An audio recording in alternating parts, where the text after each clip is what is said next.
Hey, what's going on guys? PandaCrafter Chandler here, and in today's video, I'm going to be talking about taping versus regular binders. So, it's Pride Month, so I thought, what not a better time than to discuss this. So, we got a little pride flag, we got our binding options, so let's get right into it. So first of all, I just want to say I by no means recommend you to necessarily use tape because it can cause skin abrasions. So you can get blisters, it can cause cuts, it's not great. So basically, this is like an off-brand KT tape, which I prefer to use over KT tape because it's a little less sticky, it sticks a little less better, which can sometimes be bad because it can peel off while you're like doing something, and that's scary.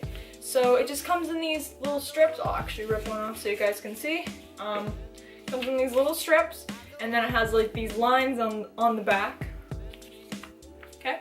And basically, some people use the full strips, but most people will just fold them in half and then cut them. Snip, snip, snip. But we're gonna be talking about which one, not necessarily about which one is better, because I think taping and binding with a regular binder can offer, there's like fuzz on it, can offer two completely different experiences depending on the person. I think there's chocolate on my shirt. Anyway, first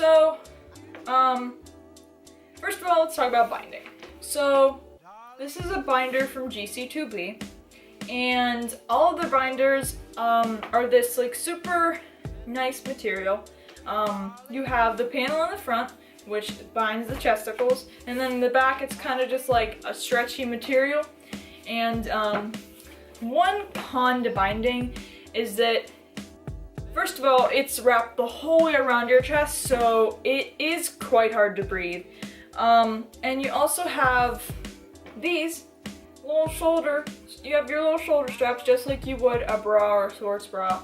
And it just kind of really hurts your shoulders because it really presses down. This ends up being pretty tight. So not only does your chest hurt if you bind for too long or if you're new to a binder, but you also have to deal with the other shoulder pain and back pain especially. So you don't want that. Maybe you should try taping. But let's talk about some of the cons of tape. So first of all, not only can it cause skin abrasions and blisters and cuts, all that type of stuff, it can also be very itchy, and some people can actually have allergic reactions to adhesive. So that is something to look out for. If you know you're easily allergic to stuff like this, maybe don't try it. If you try it and you seem pretty allergic to it, don't. But yeah, I'm gonna talk about the big difference I notice when I'm wearing a binder and I'm wearing tape. So with tape, first of all, there's a lot of conforming feelings that you feel whenever you bind with tape. It's taped so you can breathe a lot more. It's not as compressing. It's a lot more comfortable. You probably would feel a lot more yourself because it's not wrapped the whole way around your back. And one of the best things is you can actually feel a shirt on your back. And that, you cis men, I love you, but like I'm jealous. So, or maybe there's like some other people who can just get away without binding.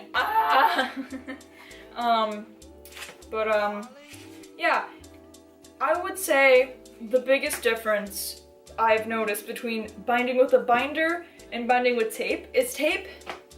It has a lot more freedom.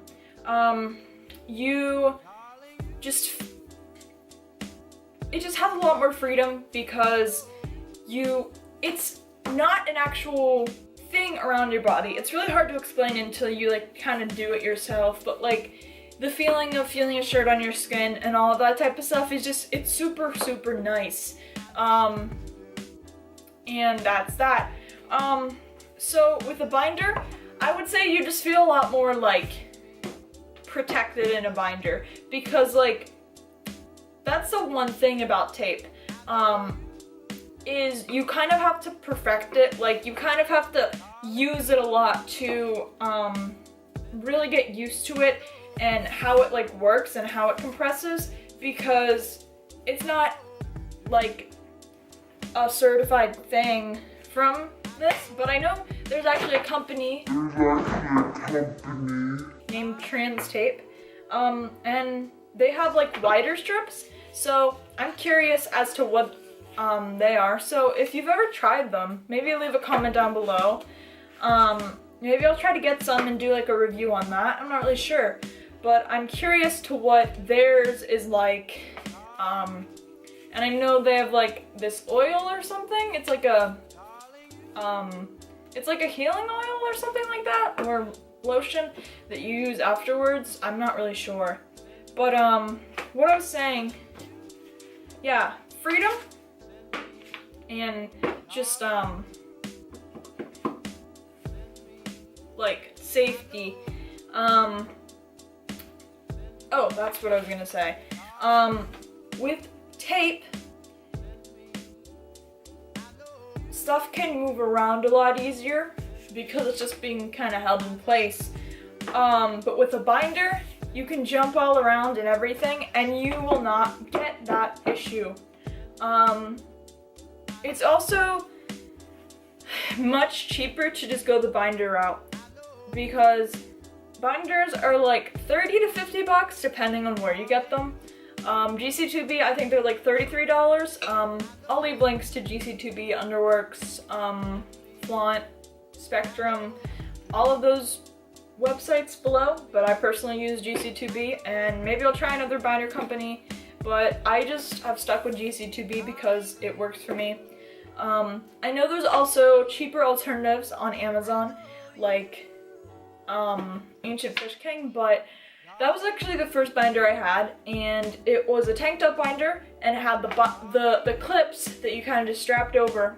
But the issue with those is they are literally like, they just, whoo, I can't. The material that is in the actual binder part is like this weird material. It's like a silky material, but like it's not a stretchable material.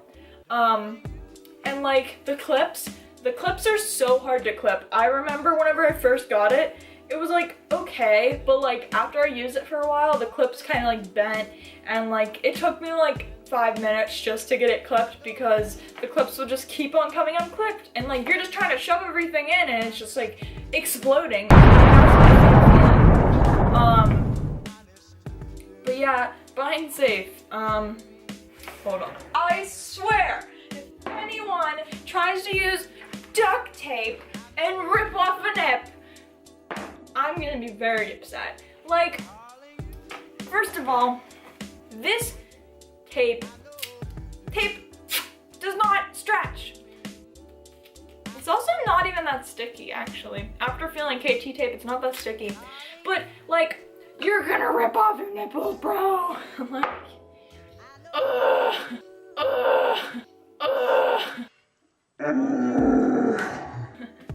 Like, oh, also the thing with KT tape, you need to leave it on for a few days, because if you just ripped it off, and you have to rip it off slowly, because if you just rip it off, then that's gonna really cause some irritation in the skin, and it's gonna rip off your skin, let's be real.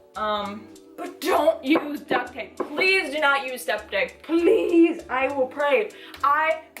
You will be in my thoughts. Do not use duct tape. Also, do not use ace bandages, oh my god. Like, they just freaking kill you, basically. Like, they just, like, oh, also, I saw this one video, I might link it in the description, because it was literally one of the funniest things I've watched on binding. This dude, and I say dude in like a gender neutral term,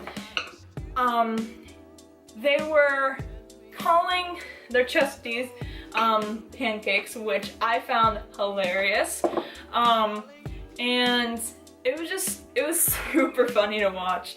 And they had made themselves a homemade binder, and it was just super, I'll just link the video below. You guys should check it out, because it's just a super funny video, and like, it's super relatable too. But yeah, don't do what they did in the video. get an actual binder. Because you can really cause some damage, and like, you want to be able to get top surgery and then, you know, leave your shirt off and everything. So that's that. I think that's gonna be it, guys. I hope you guys enjoyed the video. If you have any more questions that I could possibly answer, leave them in the description and in the comments. So thank you guys for watching. Love you.